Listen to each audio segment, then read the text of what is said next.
حضرت ابو سعید خدری رضی اللہ تعالیٰ عنہ سے روایت ہے، رسول اللہ صلی اللہ علیہ وآلہ وسلم نے فرمایا، تم سے پہلے لوگوں میں ایک شخص تھا، یعنی کوئی ایک گنہگار شخص تھا اور وہ قاتل تھا، اس نے قتل کیے تھے۔ کہا جاتا ہے کہ اس نے 99 قتل کیے۔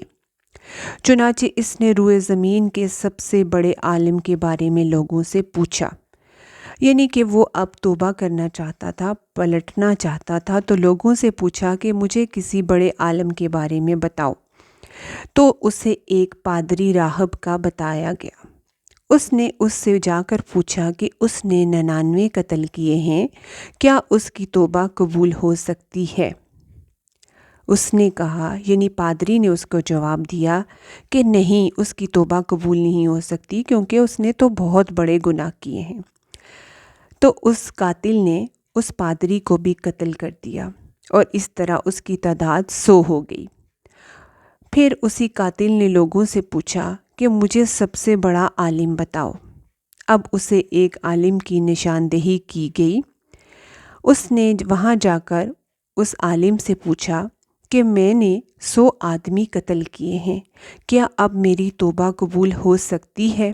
اس عالم نے کہا، ہاں، کون ہے جو اس کی، یعنی تمہاری اور تمہاری توبہ کے درمیان حائل ہو؟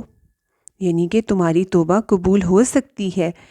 گناہ چاہے جیسے بھی ہوں، جتنے بھی ہوں، اللہ چاہے تو معاف کر دیتا ہے۔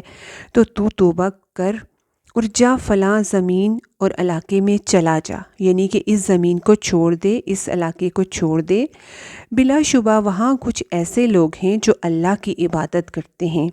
تو ان عالم نے اس کو بتایا کہ وہ ایک ایسی جگہ پہ جائے جہاں پہ نیک لوگ رہتے ہیں اور وہ اللہ کی عبادت کرنے والے ہیں، تو بھی ان کے ساتھ اللہ کی عبادت کر اور اپنی زمین کی طرف واپس نہ آنا، یہ برائی کی زمین ہے۔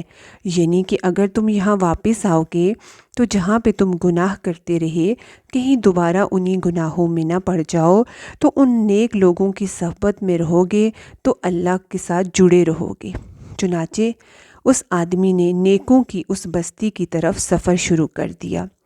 اب بھی اس نے آدھا راستہ ہی طے کیا تھا کہ اسے موت آ گئی، یعنی کہ وہ توبہ والی بستی کی طرف سفر کر رہا تھا، نیک لوگوں کی بستی کی طرف سفر کر رہا تھا کہ راستے میں اس کو موت آ گئی۔ اس کی روح کو لینے کے لیے رحمت کے فرشتے اور عذاب کے فرشتے دونوں ہی آ گئے، یعنی رحمت کے فرشتے نیکی کے لیے اور عذاب والے فرشتے گناہ کے لیے، دونوں ہی اس کی روح کو لینے کے لیے پہنچ آئے اور ان کے مابین جھگڑا شروع ہو گیا۔ ملائکہ رحمت نے کہا، جو نیکی کے فرشتے تھے، کہ وہ توبہ کر کے اور دل کی پوری توجہ کے ساتھ اللہ کی طرف آ رہا تھا، اس لیے وہ نیکوں میں شمار ہوگا۔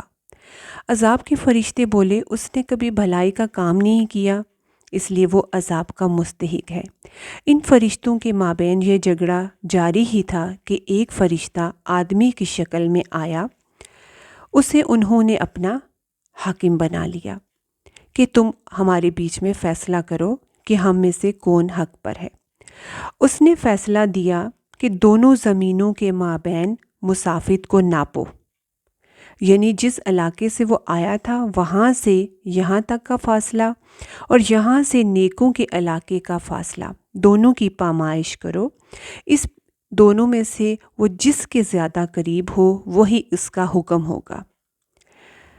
چنانچہ انہوں نے پامائش کی تو انہوں نے اس زمین کو زیادہ قریب پایا جس کی طرف وہ ارادہ کیے جا رہا تھا، یعنی کہ نیکوں کی زمین کی طرف، توبہ کی زمین کی طرف۔ چنانچہ اسے رحمت کے فرشتوں نے اپنے قبضے میں لے لیا۔ اور صحیح مسلم کی ایک روایت میں اس طرح بھی ہے کہ پیمائش میں وہ نیکوں کی بستی کی طرف ایک بالشت زیادہ قریب نکلا، چنانچہ اسے اس بستی کے نیک لوگوں میں شامل کر دیا گیا۔